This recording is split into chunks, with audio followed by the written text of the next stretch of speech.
So let's. Good afternoon, ladies and gentlemen. We will be starting Pediatric Ophthalmology Kaleidoscope. I request all the speakers, Dr. Shahitya, Dr. Rupa, Dr. Janani, and Dr. Satya to be present here. May I call upon Dr. Kalpana? Okay.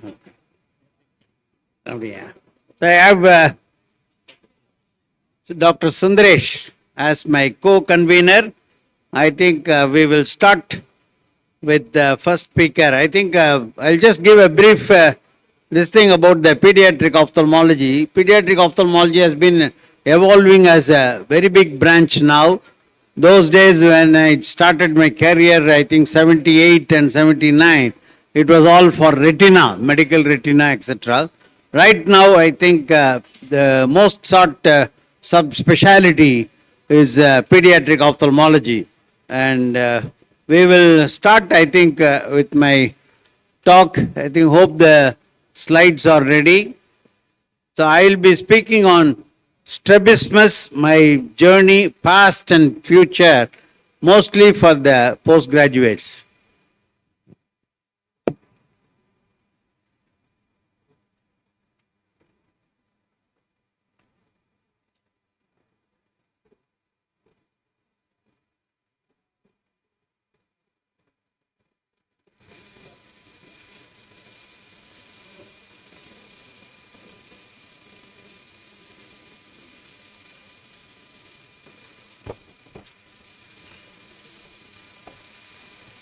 The journey has been very long. So it's more than 30 years, and I'm happy to share that I'm touching now 30,000 surgeries, operating about 1 lakh muscles. And so those days, I think when we started, we had full-time squint specialist. So full-time in the sense, I think we were doing only refraction and also strabismus alone. We were about a dozen people doing full-time strabismus, and it later evolved into a pediatric ophthalmology.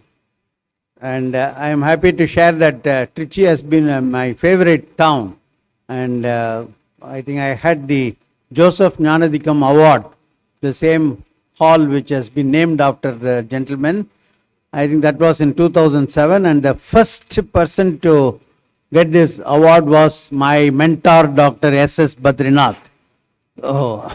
And Professor Ramakrishnan is there, and his daughter-in-law Supraja was very particular that I should come and conduct this session. Then let me start the journey. The journey, as I told you, it is always tough, and never give up. Once you start, I think initially there was little lull in the practice of strabismus. Actually, suppose I was also doing cataracts at the time. So suppose I had 7 cataracts, there will be only 1 or 2 squints. So after 4 or 5 years, I switched over to full-time strabismus. Then I think the whole picture turned down, and then it became 10 surgeries, and then later 15. Even I have done up to 20 surgeries a day. I think when Supraja was there, I think she must be remembering those days of doing circus in the theater, 15, 16 cases a day, operating almost 40, 45 muscles between 8 a.m. to 5 p.m.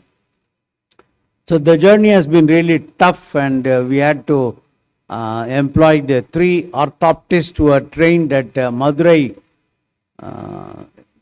Rajaji Erskine Hospital.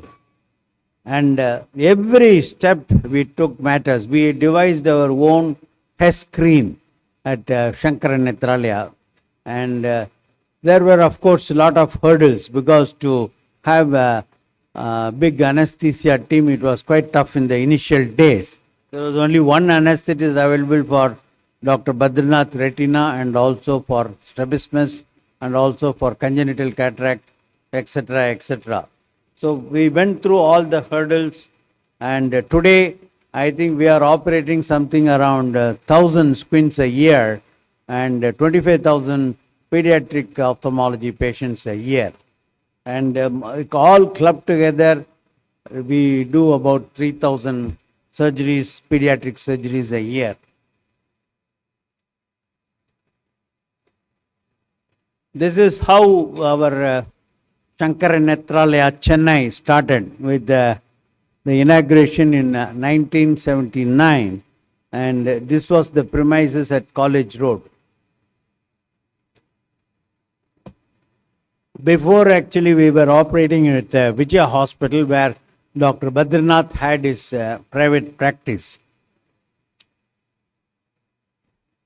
The Shankara Netralaya, he termed it as the temple of the eye, the long journey for vision with a mission which began with the blessings of Acharya and Guru. And this is my mentor and Guru, Dr. S.S. Badrinath, who is the founder of the great institution Shankara Netralaya. And he paved my path. It was actually, I joined him as a vitreoretinal fellow, but he told that already 3-4 people are there. I think we will have to subspecialize. The only institution which had the subspecialties was Arvind Hospital at that time. Arvind Hospital started earlier than Shankara Netralaya, 76.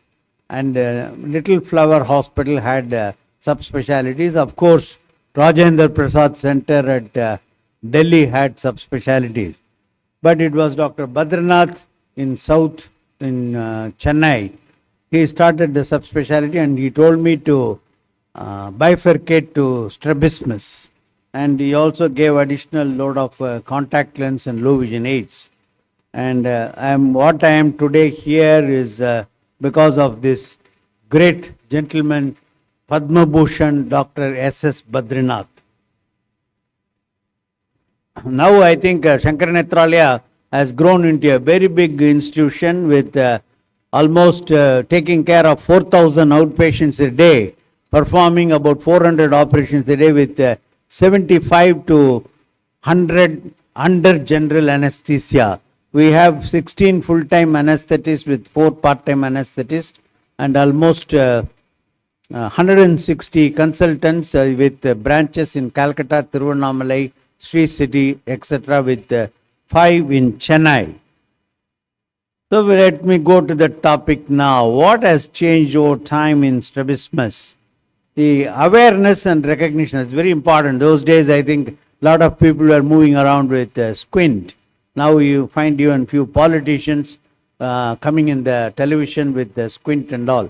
That was those days. But nowadays, since there is awareness, and the best marketing I thought was not from the fellow pediatricians or fellow ophthalmologists. It is all from the people whom you have operated. This is my personal, with my 30,000 surgeries experience.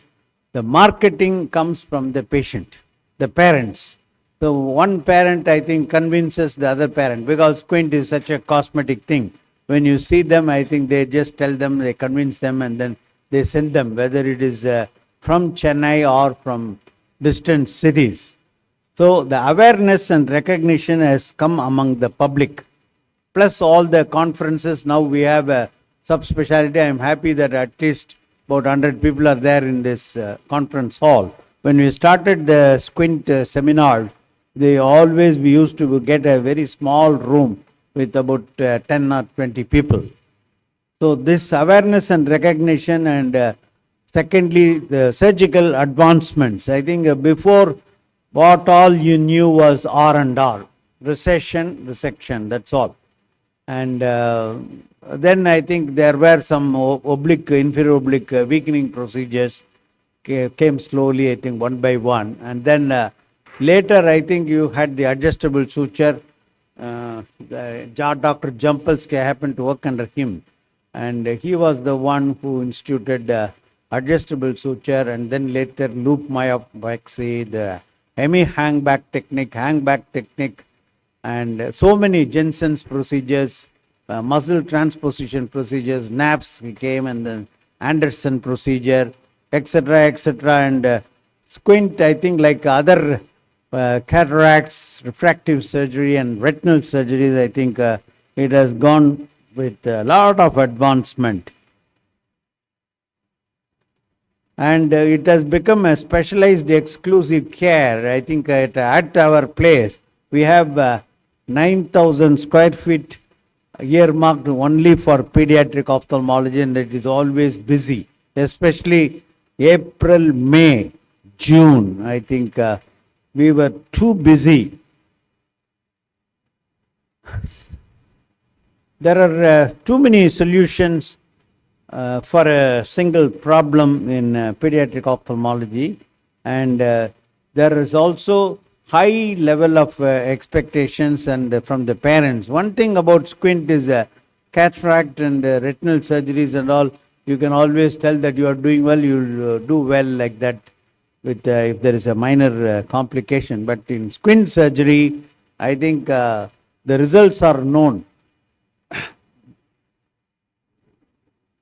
The results are known from day one, and the parents definitely will point out to you that there is a overcorrection or undercorrection like that. So it is a very challenging field, and the modernizing my tricks with time to adjust and respond to the dynamics of the external environment shows how well we can adapt in this ever intriguing and advancing field of science, that is change. So what this thing was to first to have these three orthoptists has become a optometrist group. So we have started the binocular vision clinic, and this anti-suppression exercise, everything is tackled by them.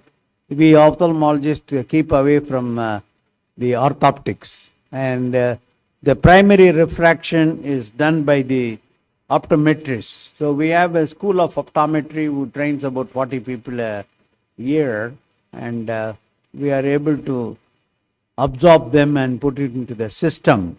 And our hospital has about 1,600 employees. More than 150 optometrists are employed. And the shape with which my journey in strabismus, I think I got trained in ophthalmic hospital. Somehow I thought that was not sufficient. When Dr. Badrinath asked me that, I told him that I'll go to RP Center, All India Institute of Medical Science, to get trained by the great Doyen Professor Prem Prakash, who taught me, I think first thing he taught me was how to check the inferior oblique overaction. So that is how the journey started, and it was a full 1 year. And also I learned contact lens and low vision clinic. And then I went to 82, 83, he sent me to Dr. Richard Robb, who was the director of Children's Hospital, Boston. And then went to various centers in America. And we never, Shankaran, we never visited UK or Europe. All training was done in United States.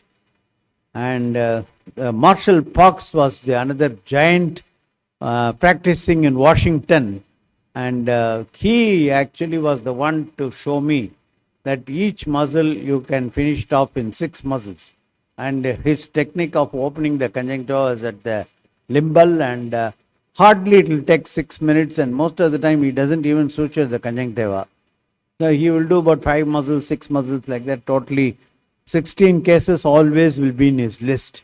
And I chose the same Wednesday, and I was also doing 16 much later, of course. And he was my real mentor, I would say. And Dr.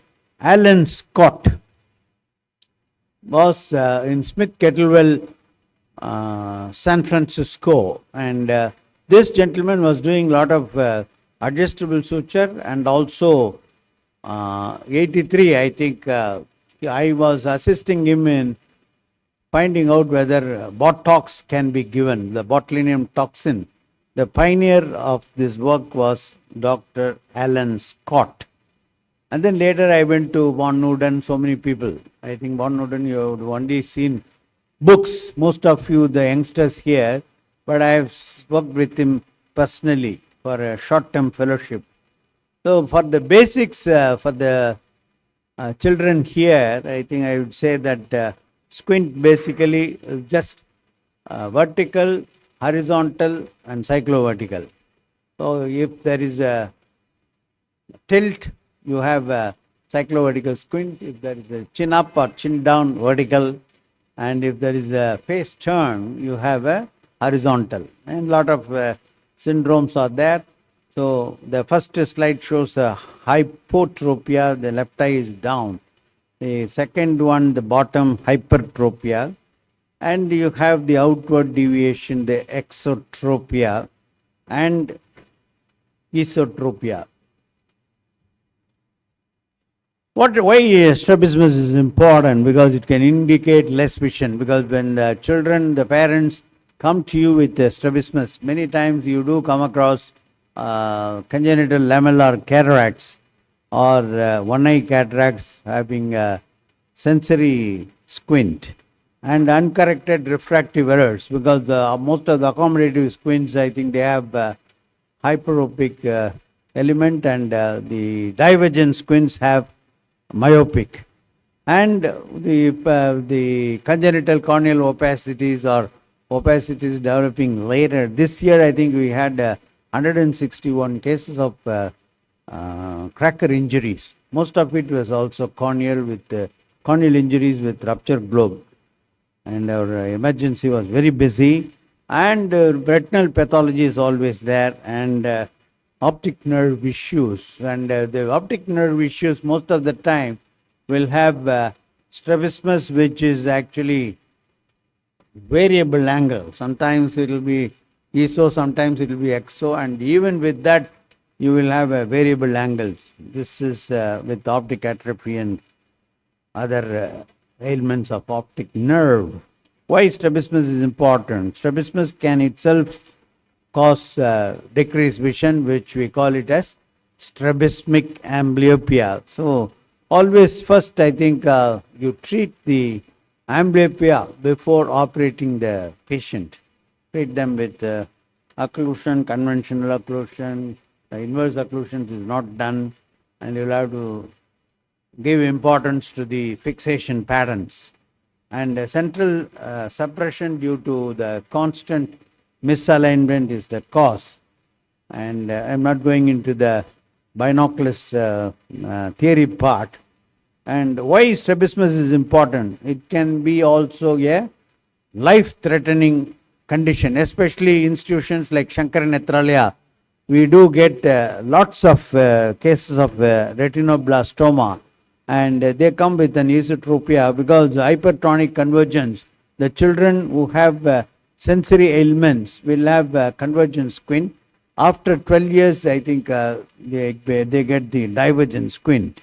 And sixth nerve palsy. And sixth nerve palsy, one important thing for the postgraduates is that don't think that children will have 99.99% of the children with esotropia. Though there will be a restriction in abduction, they think sixth nerve palsy.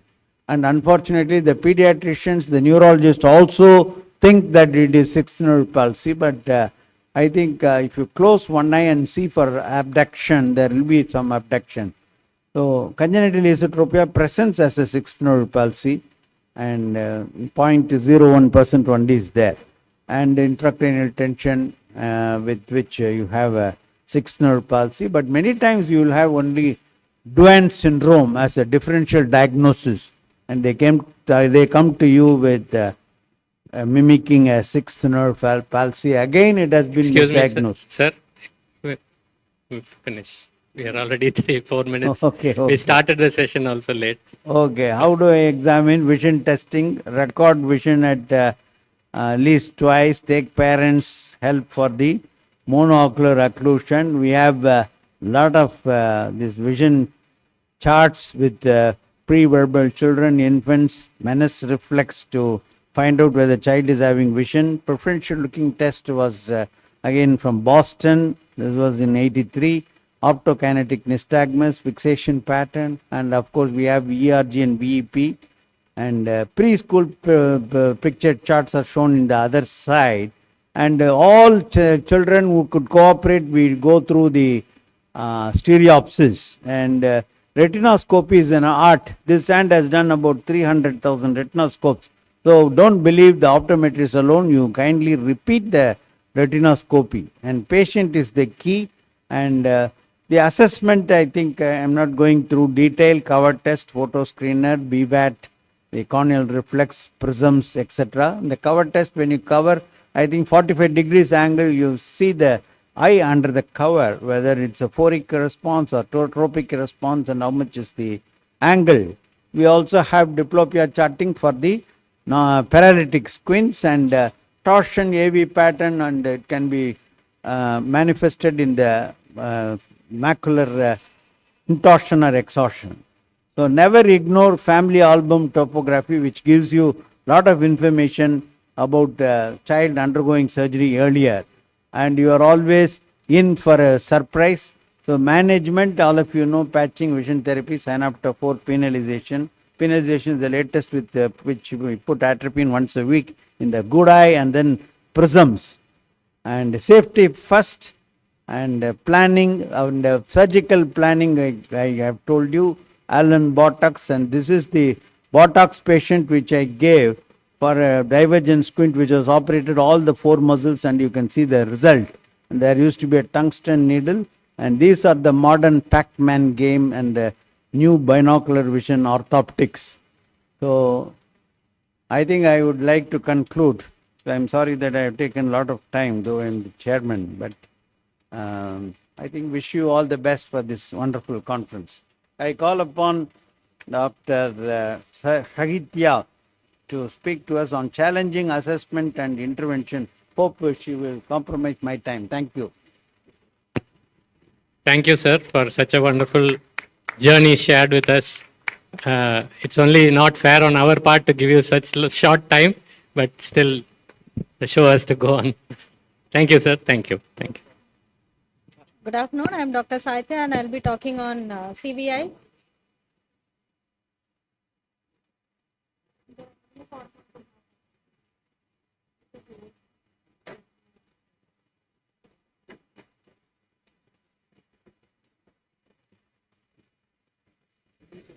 The one that was entered today is not updated. This was yesterday.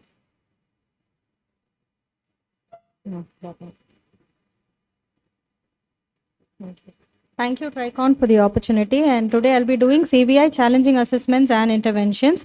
So children with disabilities, they are at a much higher risk of having vision impairment than those of typical children. So CVI can be a spectrum. You can have poor vision, you can have normal vision and only functional vision difficulties. You can have high functioning kids who do everything well but have perceptual vision difficulties.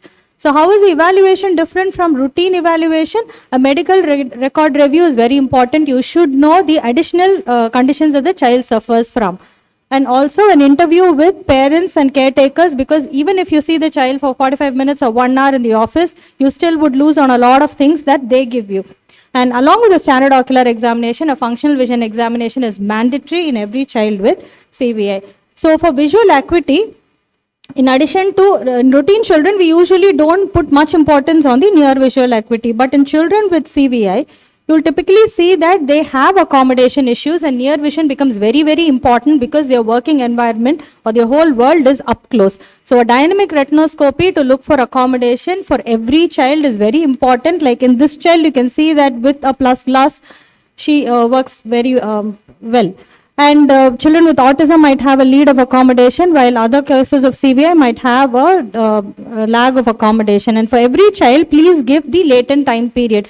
Meaning, if you're going to do a test, give the child time to respond. These children are not typical children. They're not going to respond immediately. They'll always have a time frame to turn and look. If you don't give the latency for the child, you'll miss out on responses. And distance vision, this is a child of hyperactivity. His hyperactivity and ASD, not verbal. But if you see how the vision testing is done, he's sitting at 2/60, almost near the logMAR chart, and he'll match. So even in non-verbal children, you can still do a routine logMAR assessment by just being a little creative and doing matching even for distance testing. The same child, Here it is being done with a crowded chart, and all he is doing is a 2 by 60. That was all they were able to get. But if you do a single optotype testing with the same thing, he will go and read up to 6/9. So in these children, it is very, very important that you do a single optotype visual acuity. Routine crowded charts may not give you or grossly underestimate vision in these children. Near vision Lea matching, the same way you saw the distance vision, the near vision can also be done with play cards and matched up to N6. Points to remember in visual acuity is that always do a single optotype testing in these children. Do not ever convert grating acuity to optotype acuity values, and functional vision acuity is very important. All of us would be able to read 6/6 and N6, but throughout the day you won't be reading fonts of N6. You will get irritated if you're given such small fonts. Similarly, these children will have a visual acuity, but don't give the same visual acuity for them for daily life. You always have to go 2 lines bigger than the visual acuity that the child gives. If it is N6, then go for N12. That will be the comfortable visual acuity that the child can work with. Functional vision assessment, these are the most important ones that you have to do of this. Contrast is very important because contrast decides the communicable vision in these children and not the distance visual acuity. Field assessments, routine field assessments don't work. So these are a few other ways of looking at it. These are pegboards where you can reasonably assess the central field of the child. You can use confrontation with the little differences. With the black chart, you can keep popping faces on all sides. If that also is not there, you can do the inferior field. For inferior field, you can do the obstacle walking. You can also do straight leg testing. And the ocular motility for pursuit and saccades, typical children usually read one word after like this. But in these children, they can have jumps when they move their eyes. So it is very important that you check the pursuit and overshoots in the eye, because this can come off as learning disability also. Another important thing is the crowding or simultaneous agnosia. If you see here, the child is asked to pick up that red chili that is there. Even though it is there up front, the child is not able to pick up. Whereas when you declutter it and give only 2 things at one point, the child will be able to pick it up. So simultaneous agnosia is also fairly common. This is one reason why your children keep failing color vision tests with Ishihara book, because there are multiple dots and this feature comes in and they will not be able to do. So if you want to check color vision in children with CVI, you can go for matching colors than do Ishihara, because this can affect your vision testings. And when you come to intervention, there is no standard testing saying this vision for, if the child has this, you have to give this strategy. You should always look at enriching environments. Environmental modifications go a very long way in making these children comfortable. Functional improvement and compensation strategies are key. Basic principles, make it clutter free. Everything on plain backgrounds, even your clinic where you're testing should be really boring and dull. You should not have many distractions there. Assess with best classes always. Ambient room lighting, very important one is be mindful for the need for rest or breaks. Your assessment can itself run for 45 minutes to 1 hour. If you don't give adequate breaks for these children, they're not going to perform anything. Also include the caregiving team always, the parent or the caretaker or the special ed. They can use augmented communication so that you get a response from the child. And always try glasses. No child is way too special for not putting on glasses. Any refractive error, any refractive error must be corrected, because it brings out clarity, magnification. They act as peripheral blinders for many children. They also help in accommodation. Environmental modifications, again use plain backgrounds and simplify visual array. When you're writing, always give the contrast for communicable distance. Write the writing material of what contrast it should be, where the child should be seated. There should always be a school teacher letter given for where the child should be seated and what kind of contrast materials to be used. And visual field preference, you see this boy here, he has a hydrocephalus and a ventricular shunt and all that. He has hearing impairment as well as visual disability. This is the only seeing zone. Only the superior field was intact in this boy, and he had problems with motility. So the preferred retinal locus is 1 point. All you had to do was make him sit down and attend a class. He would be able to see the board. These visual defects in these children, field defects are relative defects. So if you use a suprathreshold stimulus, the child will be able to see.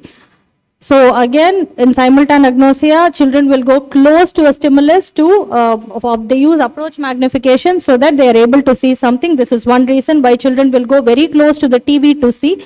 They might be using it as a coping mechanism. Don't prevent them from doing that. And these children can also use letter guides or writers like this, where one line at a time will be seen.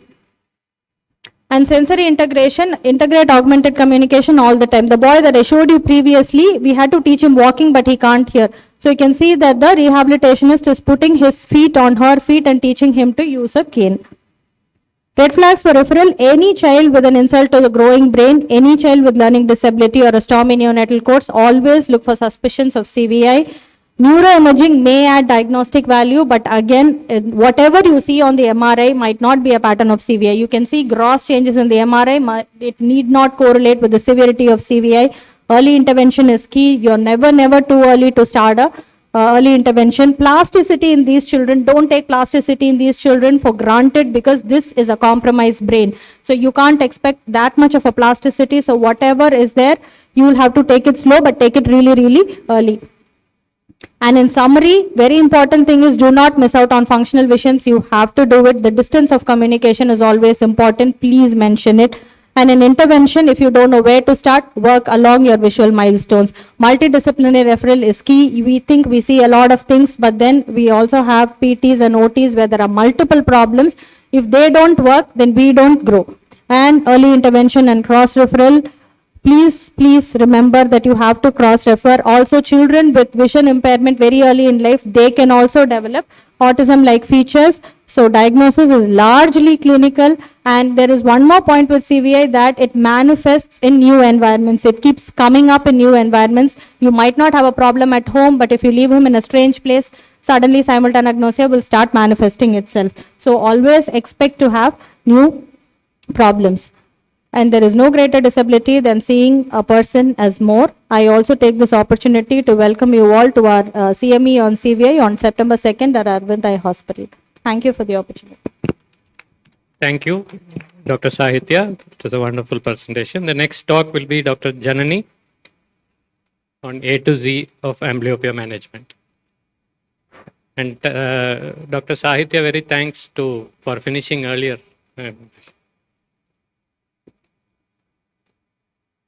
We'll have the questions in the last because we're running short of time.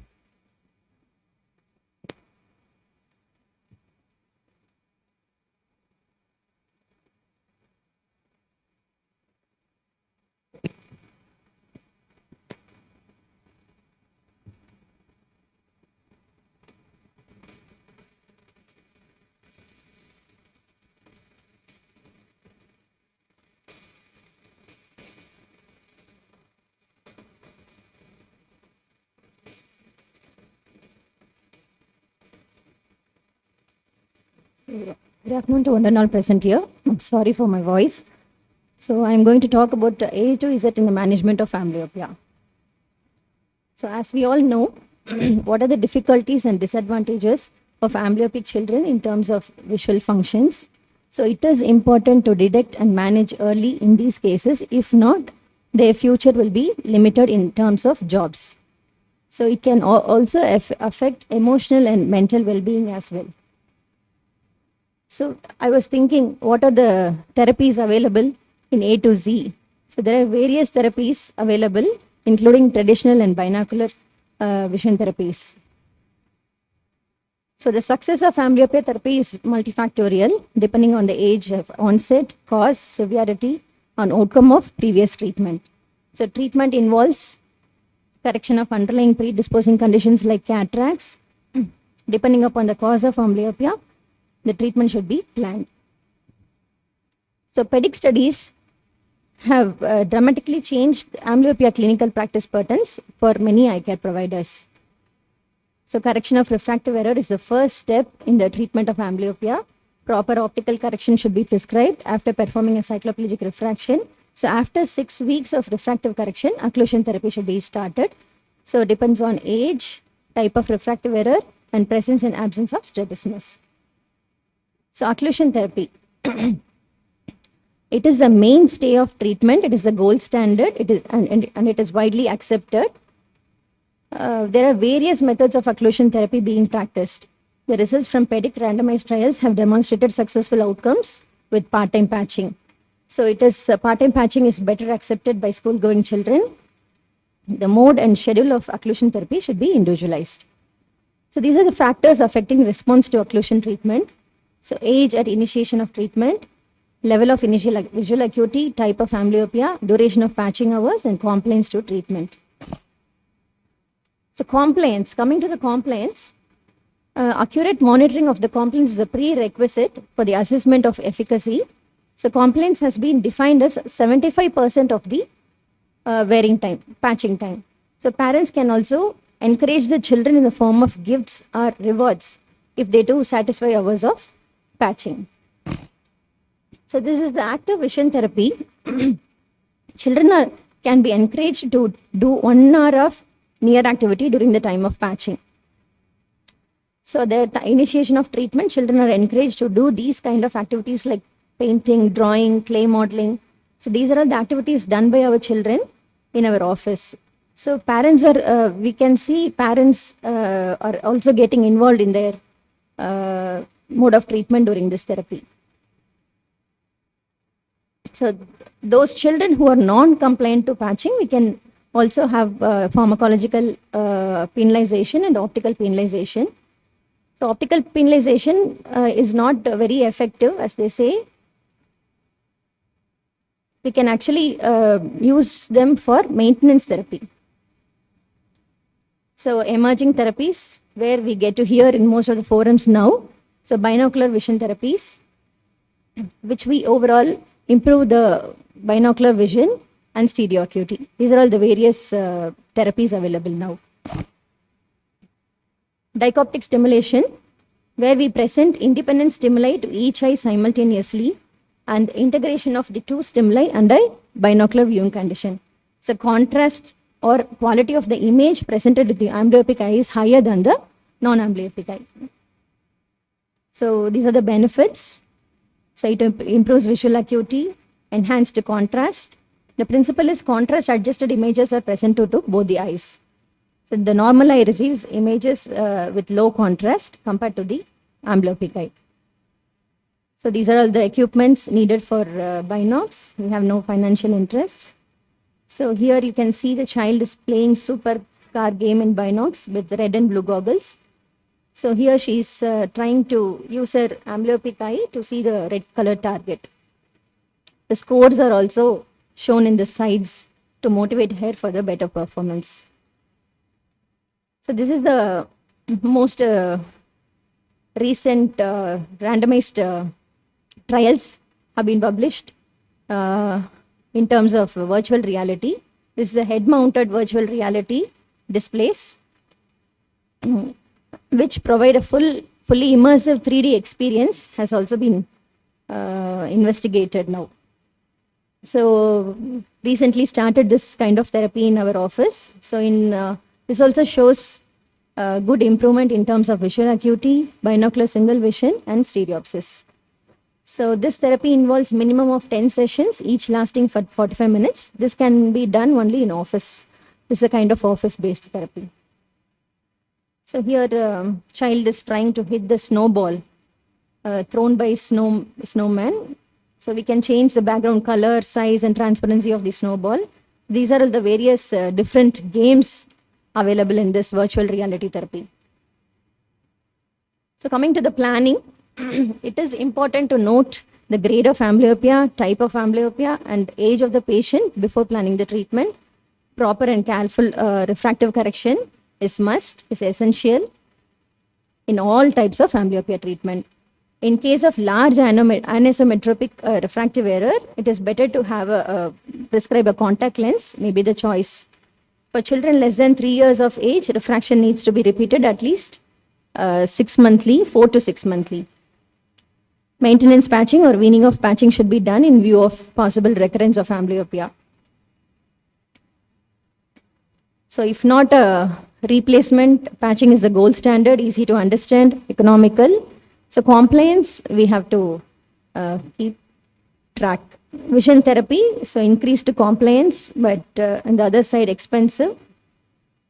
So we have to have conclusive results. Thank you. Thank you, Dr. Janani. Next speaker, Dr. Rupa. who will be talking on vision assessment and motor evaluation in pediatric age group.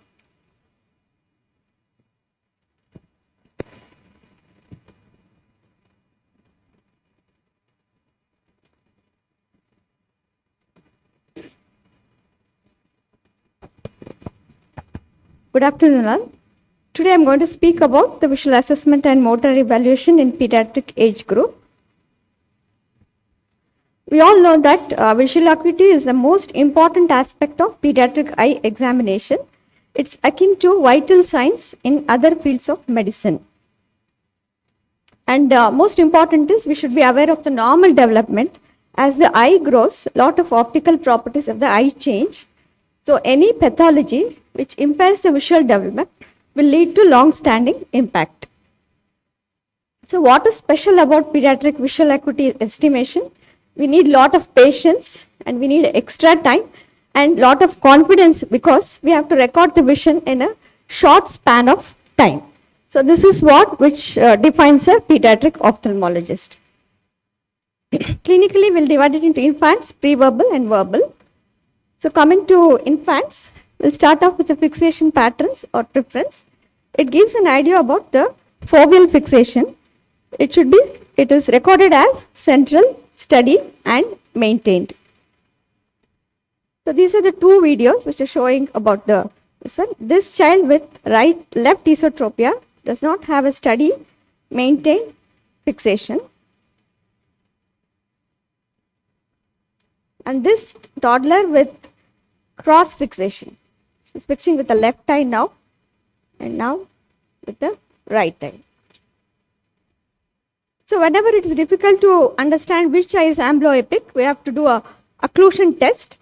When the deviated eye is occluded, the child is very happy because he is able to see well. When the fixated eye is occluded, the child will start crying. The next test is optokinetic nystagmus can be used for infants.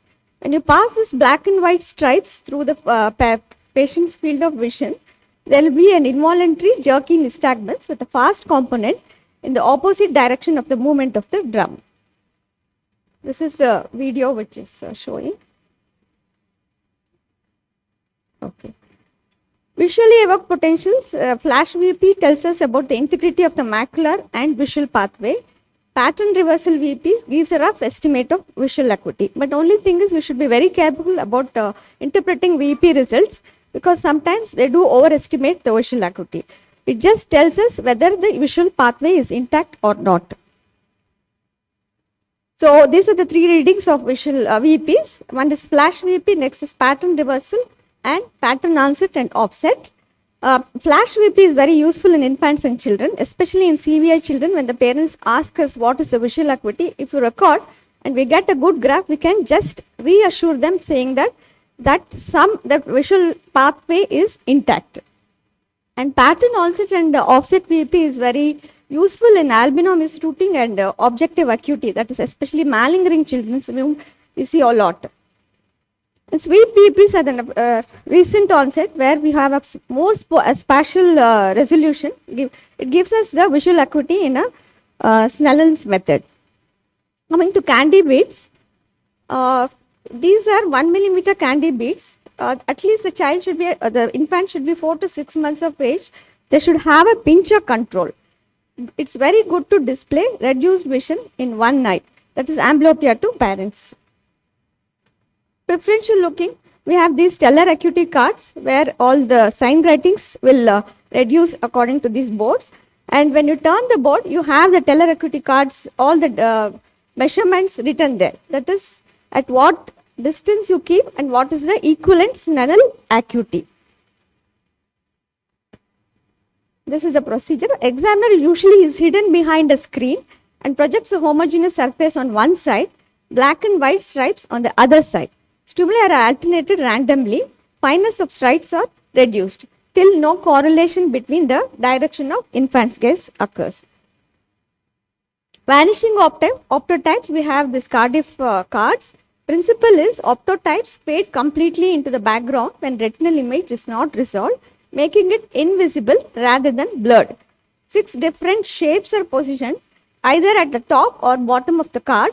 Examiner watches the child's eye movement and goes to the lesser width card when the test is satisfactory. This one small age-related visual acuity chart which says it compares each method with the age of the patient. Verbal children, we have all the matching cards, ST chart, Allen acuity cards, illiterate e-test, HOTV and Cambridge card. The Sheridan Garden SD chart. The child should be binocularly taught about the procedure, and then we should start recording the visual acuity uniocally. Similarly, the Cambridge crowding card can also be used. Coming to older children, we have Snell's charts, and I'm not going to the details. And near vision is very important, as already we learnt about amblyopia. It's very important in the amblyopia, with especially occlusion therapy and other therapy, which shows an improvement after the therapy. So what are the guidelines which help us to assess? The child should be taught about what we expect from him. When we start first, it's better to use both eyes. Test first the fixing eye and then go to the anisometropic eye or whatever with the eye with the poor vision. In infants, responses will be better when the test is performed at 3 millimeters. And in cases of nystagmus and compensatory head postures, the acuity should be tested with both eyes open. Coming to the motor evaluation, these are all the instruments which are used. Always inspect. The first thing is to inspect. Look for the abnormal head posture, facial asymmetry, palpable fissure changes, position of the lids. And angle kappa is very important. This is the angle between the pupillary axis and the visual axis. The normal position of the corneal reflex is slightly, there is a nasal decentration. So a positive angle kappa mimics an XT and a negative angle kappa mimics ET. Evaluation of the ocular elements, will go for the corneal reflex test, Hirschberg's. The principle is the deviation of the corneal light reflex from the center of the pupil is estimated. Decentration is about 1 millimeter is equal to 7 degrees of ocular deviation and 1 degree is equal to 2 prism diopters. So this child is showing the corneal reflex. Krimsky is also based on the same thing. Only thing is we are using the prisms to note that the magnitude of the deviation. Cover test, always cover test is to cover the fixing eye and note the deviating eye whether it's taking a fixation or not. So you can see in this picture when the deviated eye is shown a torch and the cover of the fixing eye is covered, it is taking up fixation. This is another video. Cover uncover test for heterotropias. When fusion is disrupted by covering one eye, a deviation of the covered eye occurs when heterophoria is present. And the occluder should be quickly removed. This is another one. Alternate cover test. Eye just uncovered makes a movement of the redrest opposite to the direction of the deviation. And this is the prerequisite for the prism cover test, which can be followed with prisms. This is a prism cover test. And always do the gazes. And as we know, we have to do the extraocular movements in all this one. And this is the last step. To conclude, cover test, cover the fixating eye and watch for refixation of deviating eye, useful in tropias. Cover uncover test, uncover the fixating eye, watch for the deviation which is useful in heterophorias. Prism cover test, after the alternate cover test, the deviation is compensated by prisms until it is neutralized. Thank you.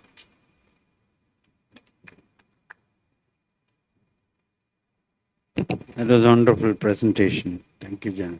I think we'll call upon the last speaker, decision making in pediatric spectacle prescription by Dr. Satya.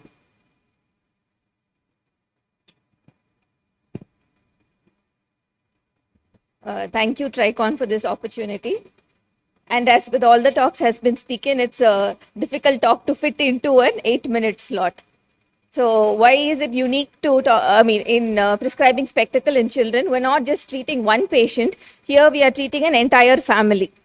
We have to answer the grandmother, the grandfather, all of them. And I'm sure all pediatric ophthalmologists will agree when we advise cataract surgery for a child, it's not the surgery or anesthesia where they have more questions about. It's about wearing the glasses post-operatively. That is what disturbs them the most.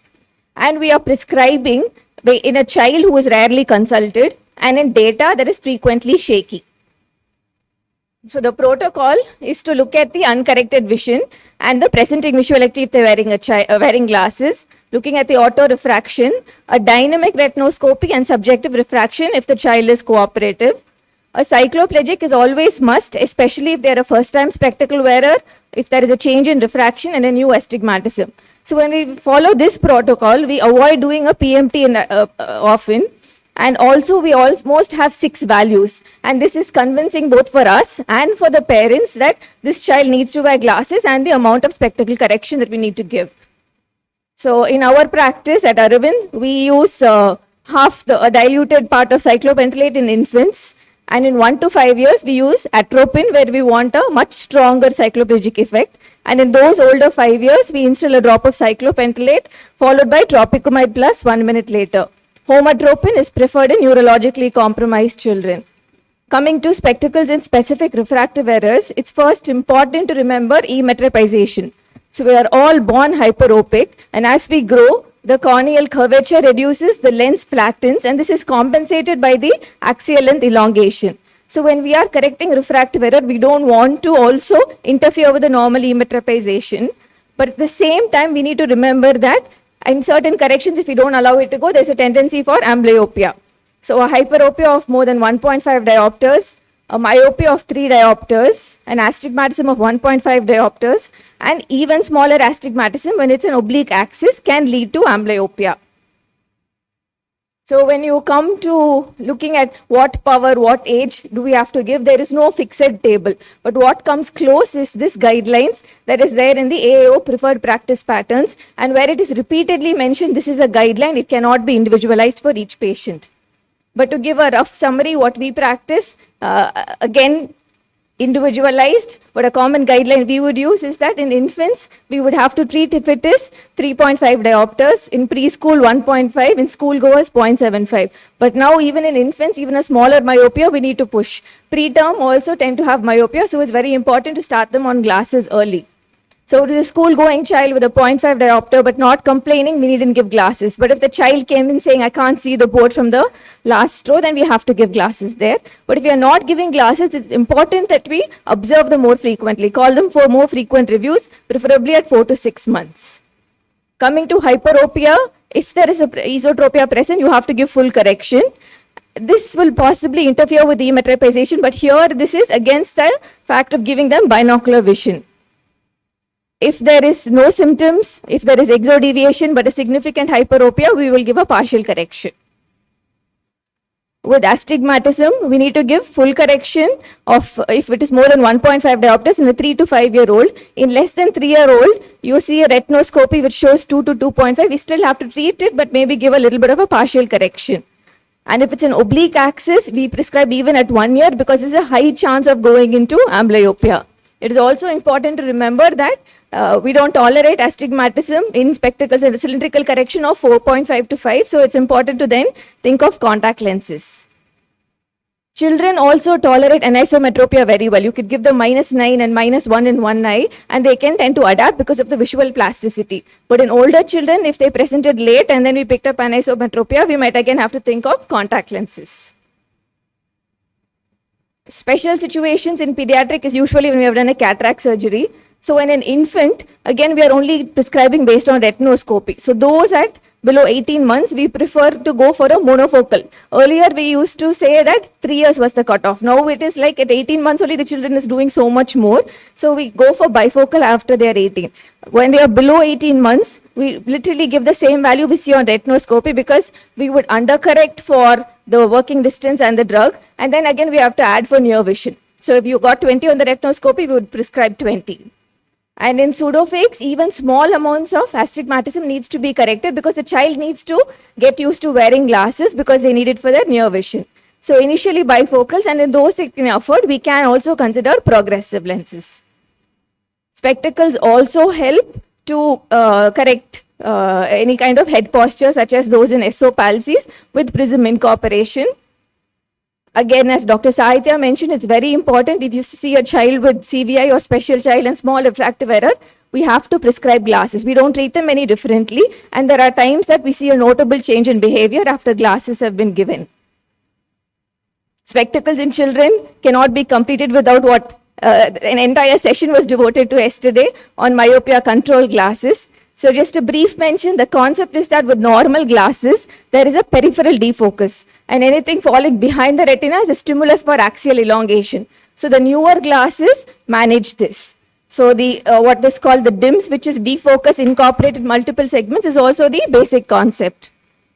Another concept is that when we're looking at something near through the myopic glasses, again the image is falling behind our retina, and then we use accommodate and it comes. So something falling behind will again create axial elongation. So we either say that you wear these glasses, which is kind of similar to a progressive, but what I have learned from my teachers is that for those at 1.5 to 2 diopters, you can just tell them to remove their glasses when they do their homework on your.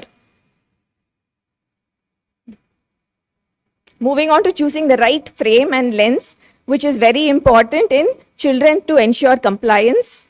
The frame should fit comfortably and should also not interfere with the anatomical development. So something pressing on the nasal bridge also will be uncomfortable. The frame material, plastic is preferred. So rimless is not something we would recommend in children. One, because they would break easily, and second, there is easy chance of misalignment. So we also prefer a flatter pantoscopic tilt and a shorter back vertex distance. So the lens also needs to be impact resistant and durable, light, comfortable, relatively thin. So for higher powers, we need to think of higher refractive index. And it's also worth mentioning polycarbonate lenses in children, and even in adults. If there's somebody who's one-eyed and you want to give protective glasses, this is what we prefer because it is much more impact resistant. So in children with macular dystrophies, remember to think of tinted glasses and give them a tint trial. We need to put on different colors, take them out and see what is most comfortable for them. So we have seen in aniridia, red tint is preferred, and in macular dystrophies, the children seem to prefer an yellow tint. So in conclusion, refraction should make sense. You can't have a child with a 3/60 vision minus 1.5 improving to 6.6. So everything needs to correlate. So always recheck when in doubt. Frame selection is important. And also remember that we don't want to interfere with the normal development, and it's worth screening preschool children. Thank you once again for the opportunity. Thank you, Dr. Satya. I think regarding the glasses, I think it is better. I think you can come. It's better that to have a separate optical room to check wherever it has been done, whether it has been dispensed correctly. Because many times you might have written 160 degrees axis, they would have done 140. And also even hyperopic and myopic corrections, they tend to give wrong prescriptions. So just earmark one room only for checking the glasses throughout your OPD hours. Just an additional point. I think if there are any questions from the audience, one question I can love. Already we are 15 minutes late. Our stomachs. Okay, I think all the speakers can come to the podium to take a photograph. I congratulate Arvind Group. They have formed, I think, the majority of the speakers. 3 people from Arvind. God bless. Thank you.